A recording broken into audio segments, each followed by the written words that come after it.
Okay, good afternoon, ladies and gentlemen. It's my pleasure to play host at a session, wine session, for such a prolific crowd, I would say, because hospitality students and accomplished professionals from the field. You all must be wondering as to what a colonel is doing out here talking about wine. So, and the session 2 is quite scandalously titled as ABCs of preparing Indian food with wine. Let me assure you, it's not going to be a nursery lesson or so, telling you about wine, but it is just sharing of some experimentations which I have done with food over a period of time, and some have been very successful, which I would like to share with you. So at the outset, I will show you two pieces of information. One is, as you can see on the slide, that the famous champagne house, Moet et Chandon, has launched 2 Indian sparklers for the Indian market. Now, what is so particular about these sparklers? First of all, they are designed exclusively for the Indian market. And second, of course, it's very important for us that it is quite cost effective, quite reasonable to buy, as opposed to other sparkling wines which are imported. And the third main thing is, anybody heard of these sparklers, by the way? Okay, that's really great. That's what, Anthony. Okay, so what have you heard about this? What is the grape variety? Do you have any idea? The Brut champagne, which is on the right, what grape variety it's having? Well, it's Chenin Blanc. So it's very unusual because as you would know, classically champagne has 3 grape varieties: Chardonnay, Pinot Noir and Pinot Meunier. But here it's Chenin Blanc. Why Chenin Blanc? Because it has been successfully cultivated in India since long, and there are many wines based on Chenin Blanc. And it's I've heard, I have not tasted it, it's a very beautiful sparkling wine. Of course it cannot be called champagne because it's been produced here. The next one is rosé. And any guesses on the rosé part? Any wild guess? Pinot Noir stands correct here. But the exciting part about this rosé is there's a Syrah in it. So just look at the difference.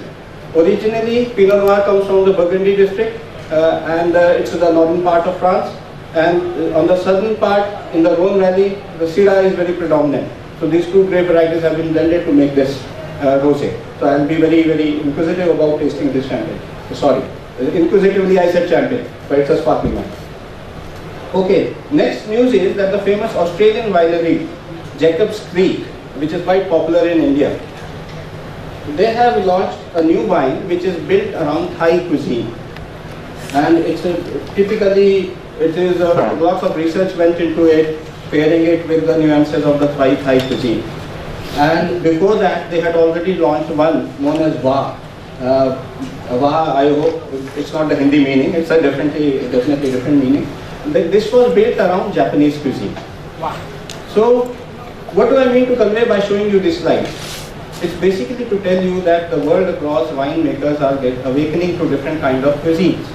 And this part of the world is becoming very important because of many considerations. Firstly, people have started drinking wine to some extent. And secondly, it is a very big market. Because of the market considerations, they are investing that much of amount to try the palates of the natives of this place. So, we come to the quintessential question in our presentation, that why at all pair wine with Indian food. Yesterday it was very interesting. I was sitting there, Mr. Subhash Arora, who is a well-known figure of Indian wine industry. He was mentioning that you don't have a wine with a dal or chawal. Okay, you don't have it with your everyday fare. But why do people say that you pair Indian food with wine? I mean, there has to be reason to it, some reason. But that's why people are doing that. So these reasons I have listed out here. They are very self-explanatory. Market size I have already told, but the second last and third last reason is very pertinent in my opinion. Why? Because Indian companies have become global now. They are going outside, they are trying out different cuisine. Of course, there the culture, especially in Europe and now in the Americas, the culture of having wine with food is definitely present. So how long can an Indian abroad keep having wine with continental food or something? Somewhere down the line, for long term, he or she has to get back to Indian cuisine. And if they want to have wine with it, then you better try it out. So that's why people are being inquisitive about wine. And of course, increased foreign travel by Indians. with the markets opening up, wines coming to our shores, and Indians going abroad more frequently, they are experimenting with wine. So it's a very, very potent market, and I am told, I don't know the business figures, but I am told it's growing 30% annually, which is a pretty good growth rate. So, and lastly, perceived health benefits of wine. This is very, very interesting, because anywhere I have discussed wine, people have always asked me without fail this question, that what are the health benefits of wine? How does wine benefit health? So I have been telling them that there's an element, the phenolic elements are there from the tannins of the grape, and some chemical name, resveratrol, some name is there, which is very, very good for promoting good cholesterol. So that's how it is. And at the same time, I have told them this also, that by a glass of wine you necessarily don't mean this one. So okay, it has to be a limited intake. Okay, so that's on the lighter side. Now a little bit of history before we come to food. Well, ladies and gentlemen, as I told, I am a former army officer. I have not been into this field right from the initial stages, but I have been passionate about wines and spirits for very long, and I happen to do some professional courses and then run some scholarship and all the blah blah. Apart from that, it has been nothing of that formalized kind of thing. I have done everything on my own, and that is the best way to learn. Go to the grassroots and learn things ab initio. So I am giving you this history because this occurred to me, that why are people talking of wine? Why do people drink wine? If you go back in history, in the 14th and 15th century, there was a gross shortage of potable drinking water in Europe, and people started drinking wine instead, to be on the safer side with food. So cuisines were built around it. Anywhere you go to France, you go to Italy, you'll see, if you are having a spaghetti bolognese, what wine would go with it? An Italian Chianti, or a Barbera d'Alba, or a Barbaresco, or all those kind of wines. They are very robust. They would go with this, the Italian cuisine. Similarly, if you go to France, in the Alsace region, you find a good Gewürztraminer, you find a good Riesling or Pinot Blanc. So all these are, the cuisine is matching to the wine. So it has been built around wines in that way. So this is the reason why people started drinking wine. And a little bit of history, because again, this question has been posed to me several times, that India is said to be the land of gods, and there's a long history of, it is perceived to be a very ancient history of wine. If you go to the Vedic ages, where Som and Sura, these are two Indian words, and they are nothing but wine. They were a milky concoction which was fermented, but only thing was, it was for the elite few. And the Aryan god Indradev, he was very fond of his pickle, and in the Vedas it has been mentioned that they have waxed eloquent about god Indra, but at the same time they have criticized the effects of Som and Sura. So these are the Vedic scriptures. Coming down further, in 300 BC, in the Maurya era, there is a mention of Madhu in Kautilya's Arthashastra. That's a very famous diplomatic book, and Kautilya was a famous diplomat of that era, and he has mentioned Madhu there. Again, it's not projected in a favorable light, but the kings were excused all. Kings were supposed to have anything.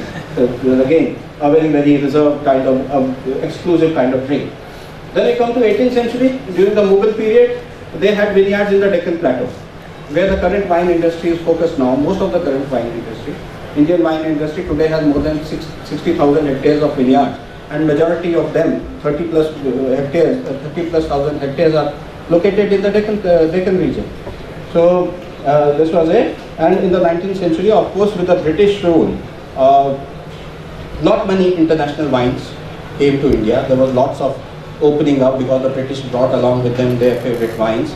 And it to the effect that late in the 19th century, there was a famous exhibition in Calcutta, where Indian wines were hailed. The wines produced in India were hailed to be the next biggest thing.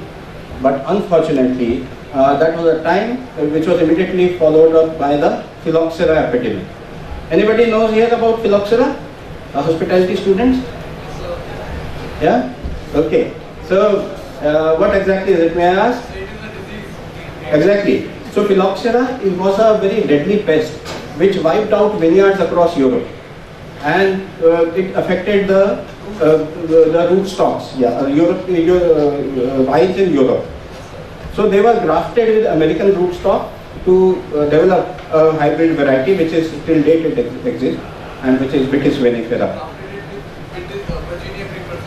Yes, exactly, very good. So the point is that this was a problem in that time and it's good. So you need to know this background to keep things in the right perspective, how wines have developed in India. So now India was also not untouched from this epidemic, so all the Indian vineyards were also wiped out, and that was not for India. We came back to square one. Then after, interestingly, there was a glimmer of hope with Bosca. It was a wine made by McDowell's, part of UB Group, now UB Group, and this was with Italian collaboration. It was Bosca SPA was an Italian company with which they made this wine. It was, I don't know, I've never drunk it. I was too small maybe that time. So, it was considered to be the only option available to Indians at that time. Okay, now the last three are the main which everybody of us know. Chateau Indage at Narayangaon in Maharashtra, they brought in French expertise, French equipment, French rootstocks, everything, and they produced beautiful wines. I don't know, I was very sad when they shut down operation because they produced a beautiful sparkling wine known as Marquis de Pompadour, and this was a very, very light sparkling wine. And there was another one known as Omar Khayyam. And of course, then Clover Vineyard, one of the major operators in India, they hired Michel Rolland, the famous wine consultant, and they continue to make good wines. And of course, Sula, Fratelli, and then several others came up after that. So there is the history of Indian wine. So now we come to the brass tacks. Now, wine and food, why do you match them? There are certain traits which you would like to match, and the traits are listed on this. Color, of course, is not to that level significant, but if something should be beautiful to be appreciated, that's why I included it. Then it is acidity, the sour sensation in your mouth, sweetness, aromas, flavors, tactile feel. Now what is this tactile feel? Tactile feel is nothing but what you can feel in your mouth through the texture part, the greasiness part, all those things which you can feel. It's not per se a flavor. And then the tannins, of course, in case of red wines. Okay, coming to Indian cuisine again. So India is a very vast country. Cuisines vary across even 20 kilometers. People say that across 20 kilometer dialects change in India, same goes with food. So there's a very strong regional and climatic influence. For example, in Kashmir, which is very cold, there's lots of snowfall also, there's high calorie food. Rogan Josh, Goshtaba, and Yakhni, and all those dishes, which are very, very high calorie providing food. So, and when you go to down south, it is, first of all, lots of coconut is being cultivated there, so coconut oil cooking. Coconut milk is used in many recipes. So these factors are there for making Indian cuisine. But the beauty remains that the common ingredients are the same, like pulses, like rice, spices. In fact, I was very amused recently. There was a German child staying with us, with my family, under an exchange program with my son's school. And we wanted him to try some Indian cuisine. So the staple Indian cuisine, not that couture type of cuisine, which I will show you later on. So he had never had dal earlier. He said, what is this? So then we showed to him the raw form. He said, I have never seen. So we told him it's lentils. I don't know, he was a child, he was just 14 years old. But they don't know. So in India, you'll never find that occasion. Because if you go down south, people will powder it and make it into a dosa or something. So ingredients remain the same. Then the course system is not there, that you have an entree, you have a, in French they call plat principal, which is the main course, and then the cheese and dessert and all those courses are not there. There are self-contained meals which you can have in a bowl normally. Of course, you can keep adding, you can also have a thali which has got several, but it is served at a go. Main thing is that it's not served separately to you. And there's vast adaptability. You can make a biryani spicy also to appeal to the European palate. You could make it Andhra style with lots of chilies. So there's a vast adaptability in Indian cuisine. Now these are the various influences. The Portuguese gave us tomato-based gravies. The Mughals, when they came, they promoted these dried fruits and nut-based kormas. And Central Asia got us tandoor and smoldering coal, cooking on open coals. And of course the British brought the continental touch and different ways of cooking, like poaching and steaming and all those kinds. Now, we come to the pairing. So I call it the KISS approach. This is an army lingo actually. So I can't shut off totally what I've been doing. So the KISS is not that what you see on the right hand side. It is an acronym for keep it simple and stupid. Okay. So things are very, very simple if you see. There is no rocket science in it. There is nobody to tell you as to how this is how you should go about pairing something, or you have to analyze this aspect and those things. It is simple. It is a census. You have to see for yourself what works for you. But over a period of time, things have been worked out in such a way that they give you a head start, so that you don't have to reinvent the wheel. So this is the KISS approach, which I call. And first of all, pair light food with light wine. Simple, no problem. If you are having a Gujarati khaman and you have a simple wine with a few flavors, not many flavors. Strong food with powerful wine. If you are having a barbecued meat or something which has lots of texture, lots of marination that goes into it, then it's quite strong. So strong food with powerful wine. Then match the complexity. Again, simple food with simple wine, complex food with complex wine. Anybody would like to ask any question? After this session, we will be open for question. So now I have focused. Yeah. Can you please tell me about something about powerful wine and complex wine? Would be something like I gave an example of barbecued meat. Now it's got a very robust texture. It feels very powerful, a strong kind of food in your mouth. For that, you would go for something very strong. If you have, say, Chablis with it, Chardonnay based wine, delicate Chablis with it, it won't work, of course. So it has to have some power in it. Structure, what they call in wine, structure. Some good rounded tannins, some good flavors, which match with the flavors. I mean different flavors. That flavors is actually complex. Powerful is that it is strong. You think of a steel back, steel frame. So if a food is powerful to that extent, the wine should also be powerful with a structure, good structure. Okay. So these are slightly abstract. I wish there were wines to taste here, so I would have let you taste some powerful wine here. But we can clarify that thereafter. Okay. And when you talk of complexity will be basically related to flavors. If you are getting, say, black fruits in a wine, you are also getting spice in it, you are also getting oak in it, and so many other flavors. So that is a complex wine. There are different n number of flavors which you are trying to research. So that is a complex wine. So okay, some radical thinking out there, but I have tried this myself. Let me assure you, yeah.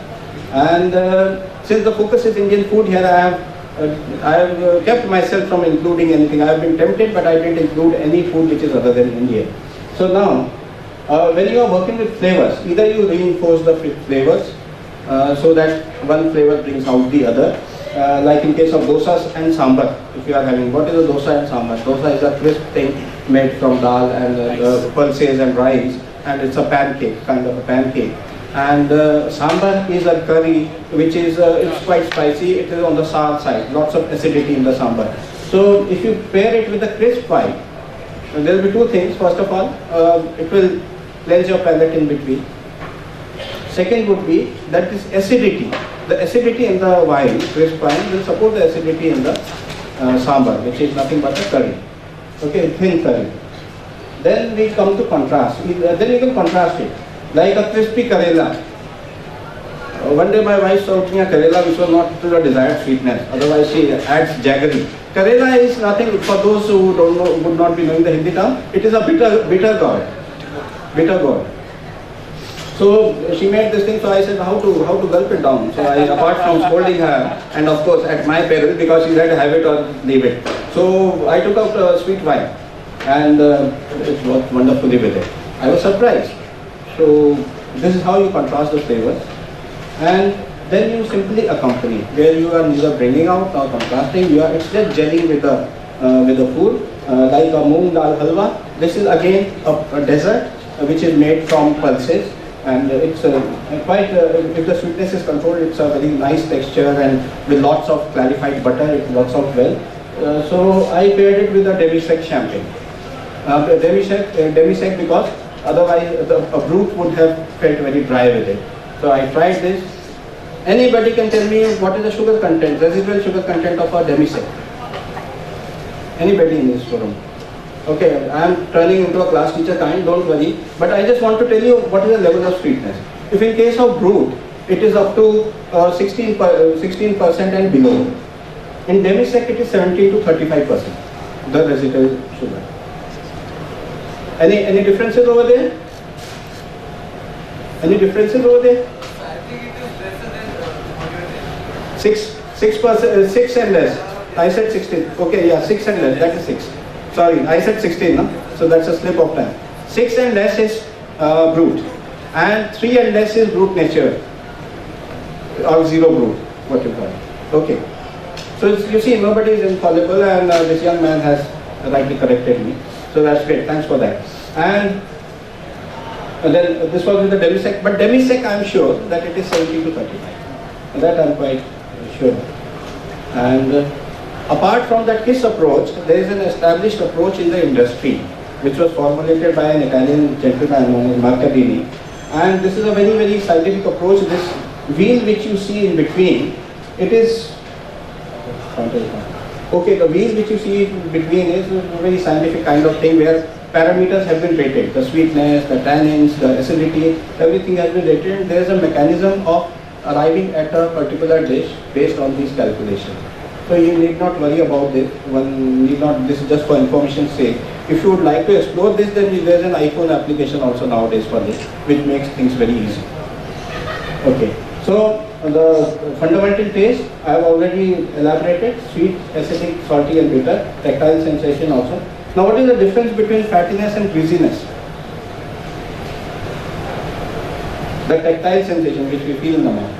So this question came to my mind, so I did some research on it. With fattiness they imply that something which you feel temporarily for a few seconds, but greasiness tends to stay on for a while. So for that reason you may require an acidic wine to clear that greasiness. As I said, that determining the predominant flavors and enhance or mask the food or wine. So that was in our KISS approach also, which I said, that enhance or mask. Okay, there are some errors which have been over a period of time. Many people have certified that one should generally refrain from this. If you notice this, fish with red wine, generally it is true, but there are some exceptions. If you are grilling a salmon steak, and it gets a robust texture, of course delicately spiced.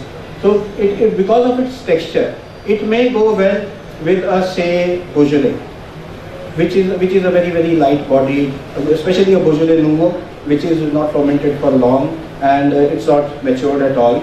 So it's a very light style drinking wine. So you could possibly pair it with a Beaujolais.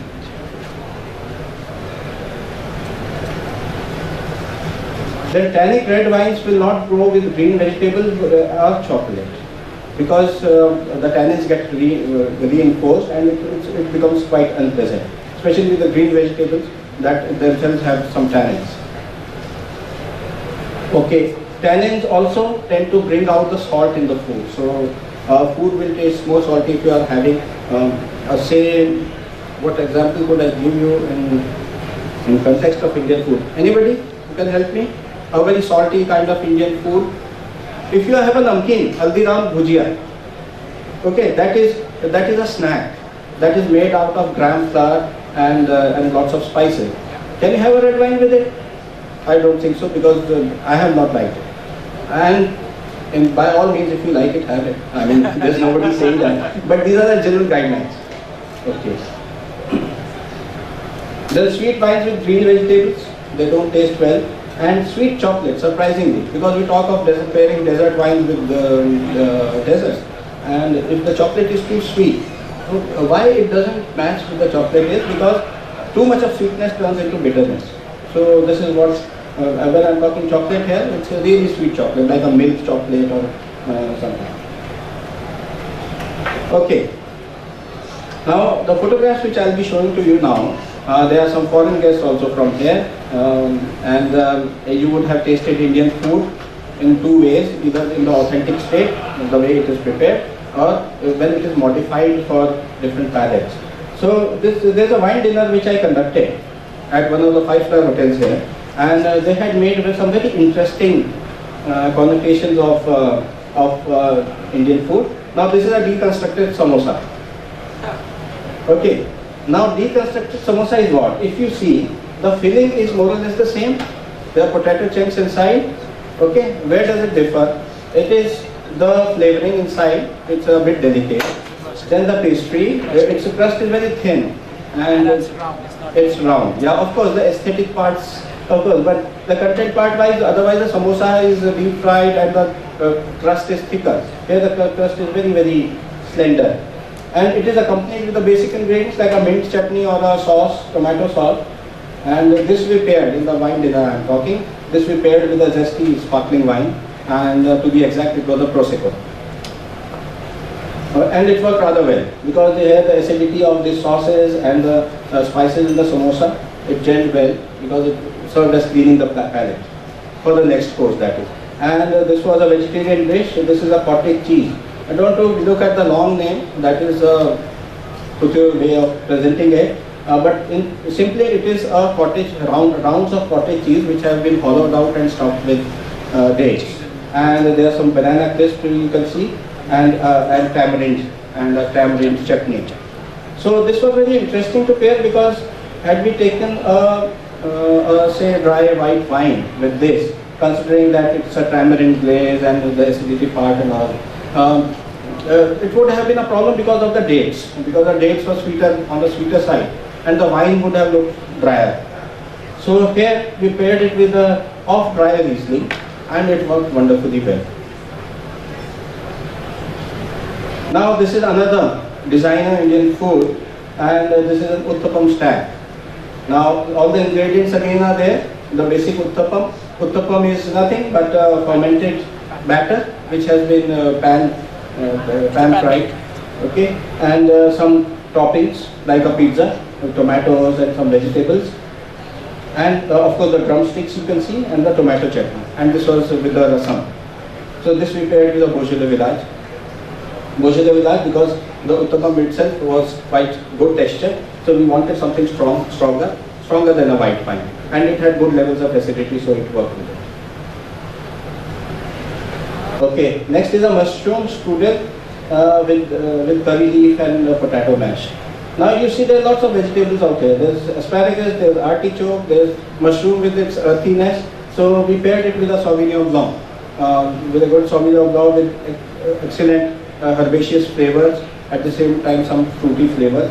Interestingly, yesterday we tasted one wine out here at the South African stall, and the Sauvignon Blanc was great. Had it been available to me that time, I would have paired it with it. It was so good, so ideal for matching. And this was a lamb rack with a Rogan Josh, again a Kashmiri version, Rogan Josh glaze. And this was a strong. This was quite a good texture, very strong. When we are talking of powerful, as compared to other dishes, this is a powerful dish because it is slowly braised and it has pistachios in it, nuttiness, and at the same time this Rogan Josh sauce is also quite complex. So we paired up both those ready with it. It doesn't matter whether it was a left bank both or right bank, equally good. Okay. So now since I had said that this is the ABCs of pairing food, so I thought I must justify that. So that's whatever we've seen in the past slides, I'll just summarize it for people who would like to experiment further. And A is, and pardon me for using French for A, B and C because I couldn't find an equivalent English word. So apprendre des vins, that means understand wine. Start with the most common grape varieties. Initially be comfortable with the common grape varieties which are available here, and their general characteristics. Like I said, Sauvignon Blanc has herbaceousness. In a cold climate, it will have more of herbaceousness. In a warmer climate, it will be more fruit inclined. Those are the kind of things, if you delve in, that would be good for your knowledge in food and wine pairing. And then try out these wines. And firstly you see whether you are a Sauvignon Blanc person, you are a Chardonnay person, you like Syrah in particular, or you like a Petit Verdot blend in particular. So you establish your preferences and try to experiment with those wines first. Firstly, you will enjoy the wine and food. Secondly, you will add on to your knowledge. Oh.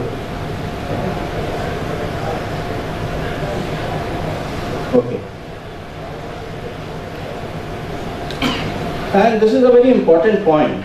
If you get, yesterday somebody was mentioning here itself that somebody tasted a Krug champagne and it was not up to the mark, and the person with whom he was tasting was a very accomplished person, and this guy who was a young person like you guys sitting here, he was hesitantly he said, this champagne doesn't look good to me, and it is an established brand, it's a very famous brand, but the gentleman who is a very accomplished name in the wine industry, he was very happy. He said he's got his mind, he is not overwhelmed by my presence. So you should know what is a corked wine. Corked wine is it's a musty kind of smell that comes. That's why you open a wine bottle and you give the smell the cork. That is because of that. Because there is a chemical compound known as TCA, trichloroanisole, to be precise. That compound in certain corks, it is more predominant and it gives a very foul kind of aroma to the wine. So you should identify that. And then the spoiled wine. In India, it's unfortunately the supply chain part is still to be addressed, and the storing part. If you don't store a good wine properly, or you don't transport it properly, so it may get spoiled. It may become vinegary also. So you should know how to identify it. Just because the name is big, the label is big, doesn't mean the contents inside would be assuredly they would be good. So you have to see that. I have put some common grape varietals. I am sure that you must be aware of all this. And these blends are available in India. There are some other varietals also which I'll come to later. So I've just put it for information's sake. Okay, again the French word A, B is for boire et mange. That means, literally it means eat and drink. But otherwise it's map food to wine. So start with established pairings, like these established pairings are there. Anybody tasted a Patrani Machhi, a Parsi dish? No. It's a very nice dish. I tasted it while in Hyderabad. There was a nice guy who used to make it. It is fish which is wrapped in banana leaves and steamed with a particular blend of spices which is specific to them. Of course, this is a cooking method. Wrapping and steaming is a cooking method, but this Patrani Machhi is a Parsi dish which is a steamed fish in banana leaves. And it's a very, very delicately flavored, though flavors are rich, but with a delicate white, you can pull it off very well. And then appam and stew. This I am sure you would be aware. Appam and stew with a brut champagne would go great. I will show you another photograph of appam and stew later on in the session, and I paired it with another wine. So these are just indicative. You could try going in line with the traits of these wines. You could try other wines too. And of course, keep trying. Mr. Subhash Arora yesterday was saying, try and try. So he is absolutely right. You keep trying. You have to see what works to you, what works for you. Nothing is sacrosanct out here. So you have to see what works for you and keep recording your preferences. Then again, the C is continue the learning. And now going from these two French words, cépage and terroir. Is everybody aware of this? Cépage is the varietal specific. It indicates the varietal. Say if you buy a New World Chardonnay from Hunter Valley in Australia, it will not be having a region on it per se which has to be decoded to find out what the wine is. It would be having Chardonnay on it. So as simple as that. It is mentioning the grape variety. So that is what we mean by cépage. That is the French term for it. Terroir is a term encompassing three things. That is the soil type, the microclimate, and the production methods. So it's because it's a total different thought process. Because in this old world, that's why the wine world is divided into old and new world.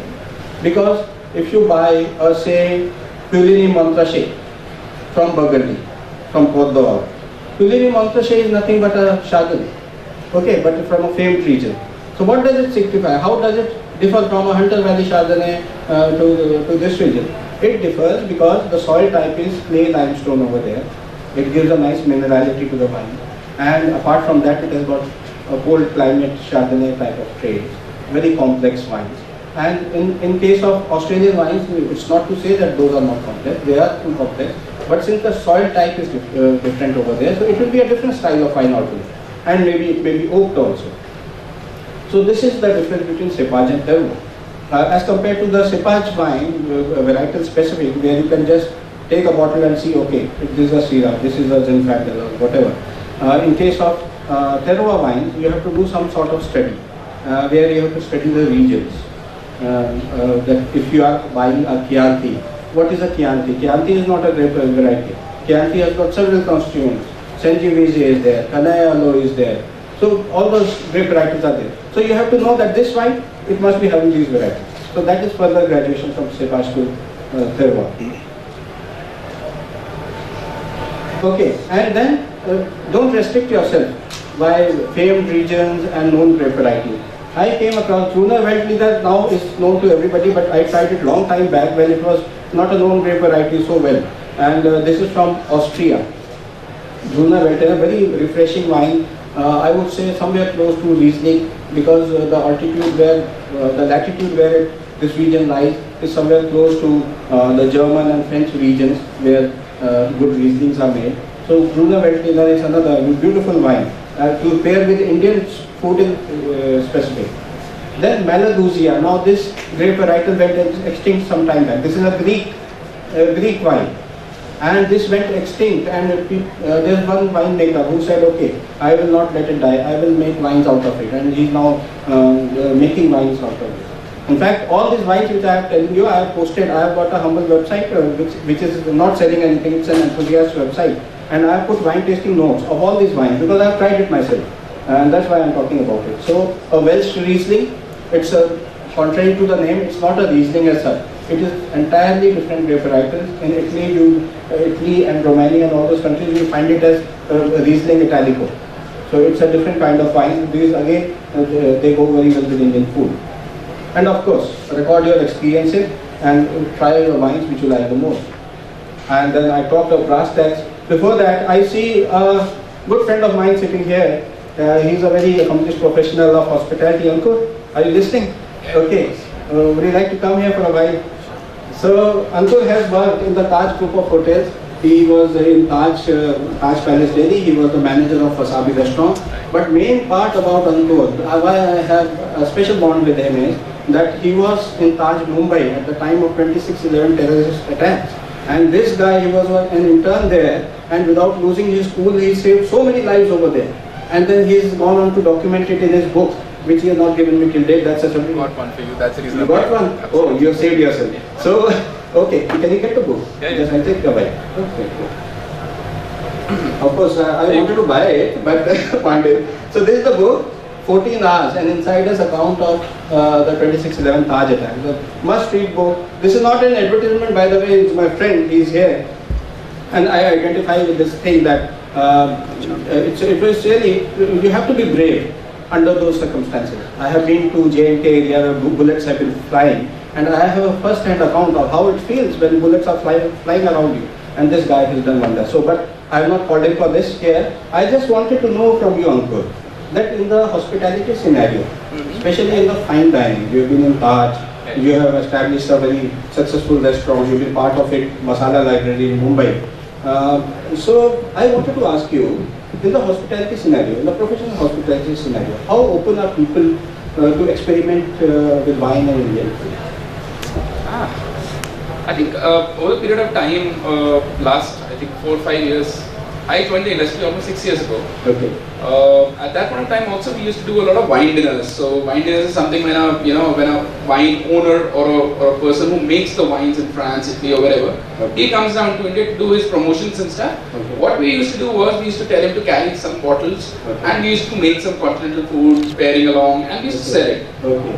And So at that point of time we used to do that, but of lately I think Indian food is something that is gaining a lot of popularity, and a lot of people are open to it. and experimentations are going to a different extent altogether. Yeah. So And were you modifying this food or you are presenting it as is? initially we were also doing something on the lines of Couture, I know, samosa. samosa in India, Yeah. yeah. But then I think people want to do authentic Indian and pair it with some really exciting wines. Oh, great. And there are certain grapes, for that matter, that people are really, getting along with to do with Indian food and that particular grape. Okay. So, yeah. That's great. So And like what- Gewürztraminer is one of the grapes which kind Yeah. of goes really well with Indian food. So I think a lot of people who are like, want That's great. Gewürztraminer with The Indian. Gewürztraminer I have found to be very popular. Yeah, indeed. Riesling and Gewürztraminer amongst Indians because they are slightly that, firstly the tropical fruit flavors of lychees and pineapple. Exactly. And they're very flavorful grapes. So I think we still are to go to an extent wherein we understand what those terroirs and mineral and Yeah. those big notes. But I think end of the day, if you're enjoying a good wine with your good food, That is the that's bottom what- line. Yeah, exactly. That's what. Okay. Any hit pairing which you can say that Indian food, this particular food with this particular wine, can you recollect something? In Bombay, when we were opening this restaurant, I did an interesting pairing. We did something known as gulab jamun carpaccio. Okay. So we did thin slices of gulab jamun and we just spread it on the plate. Okay. And with that, we had paired one asti susmante. Wow, great. It worked out really well. Must have been good. Yeah, it worked out very well. So the oiliness of the gulab jamun goes off when when you have a sip of asti. So it kind of clears it off so that you can enjoy the next bite and a sip of wine. So. And any quirky pairing, if I may ask, somebody may think, oh, what is this? But it worked out well. We did a wine dinner with Chateau Margaux. Okay, Margaux, Chateau Margaux. It is Everybody a- aware here of Chateau Margaux? It's a Grand Cru. It's a Grand Cru classic, 1855 classification. Just Very, to tell you, yeah, expensive. the Margaux that we used was 1982, which was My goodness. the primest, Yes. and a bottle would cost you somewhere around 1,50,000 rupees a My bottle or goodness. something like that, which means almost 30,000 odd rupees a glass of wine. Next time onwards, call me for that. Okay. And interestingly, the chef was Chef Elliot Prasad, who was a 3-star Michelin and all that jazz. And the main course was half-cut onion shell with lemon sauce, Okay. and paired along with Chateau Margaux 1982.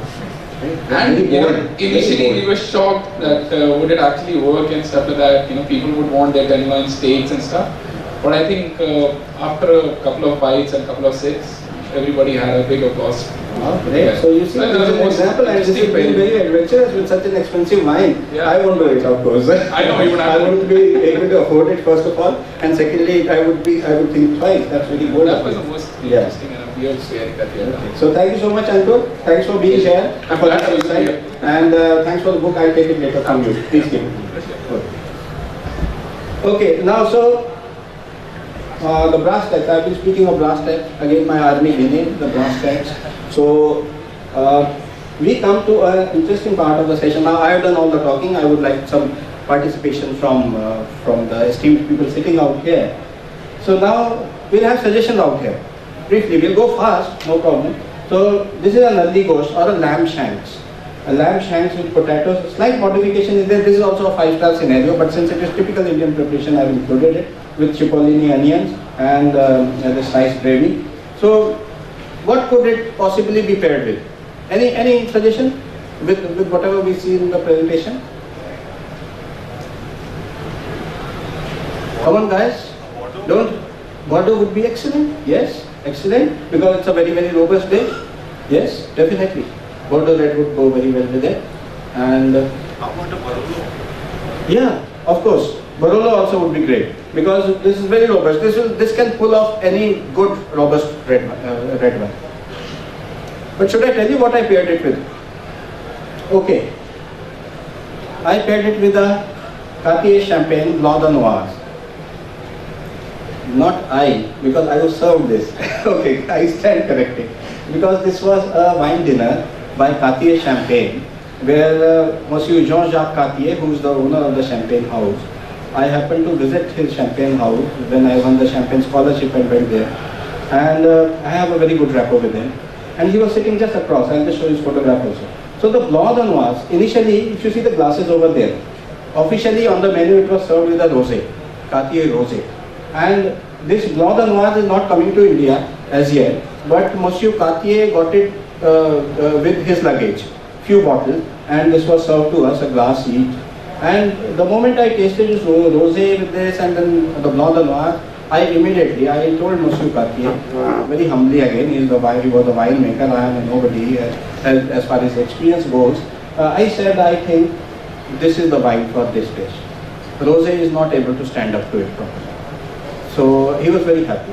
And I happened to speak a little bit of French also, so I was able to come. As it is, he was happy that I was speaking French with him, whatever way, tutti-frutti French. So now this went very famously. This is a very characterful wine with lots of structure in it. We are talking of power.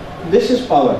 Lots of structure because it is a Blanc de Noir, a white wine made from red grapes, and a blend of Pinot Noir and Pinot Meunier. So these two brands, so beautiful. And this was Monsieur Cartier sitting just opposite me when I discussed this with him. And he said yes, but I had limited quantity, so I got it with my luggage. So I said I'm privileged. And immediately when I praised this one, so their brand ambassador got his glass. He said, you have my glass also.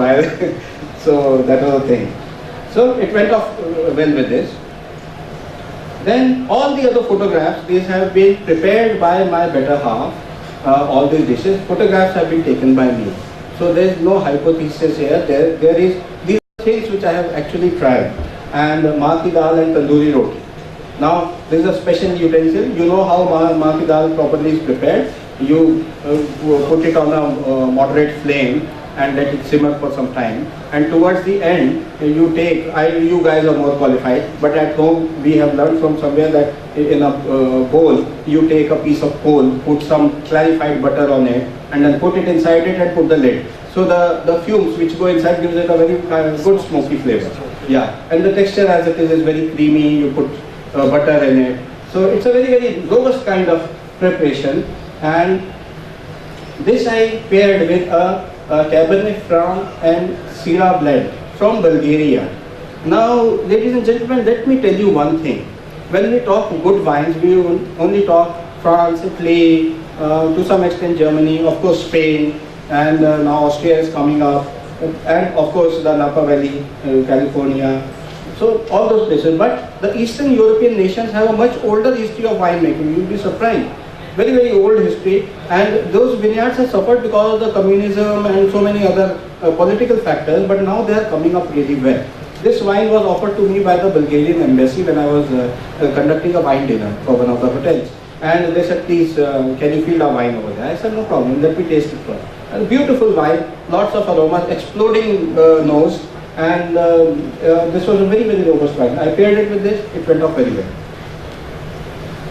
So, and because of the Syrah element, there was some kind of smokiness in it, which complemented this glass really well. Okay, now this is mutton biryani.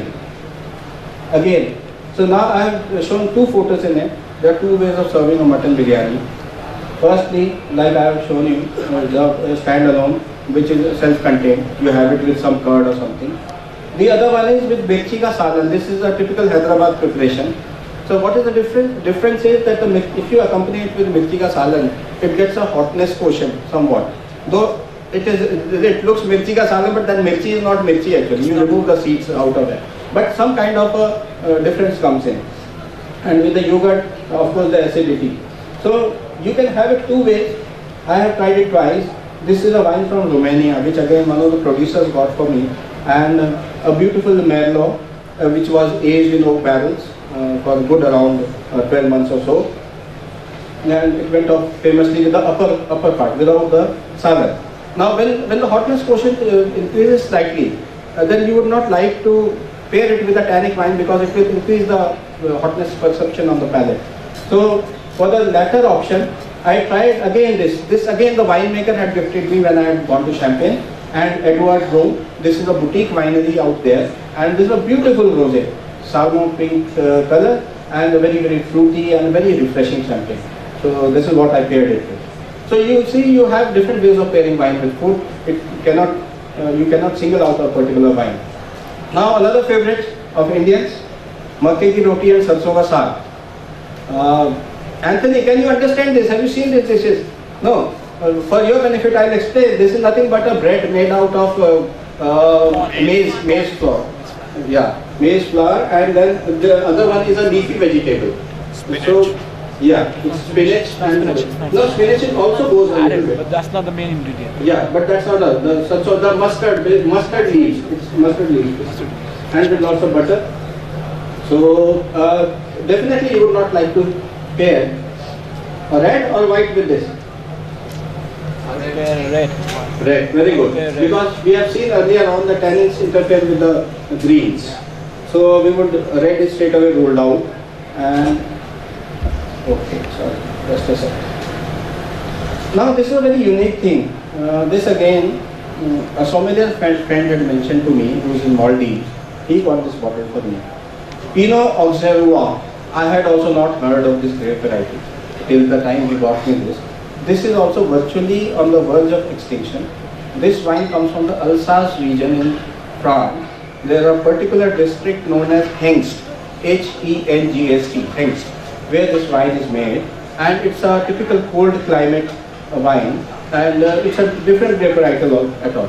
And if you notice in France, in Alsace, it's a Cepage specific wine. It's either a Riesling, it's a Gewürztraminer, it's a Pinot Auxerrois. Any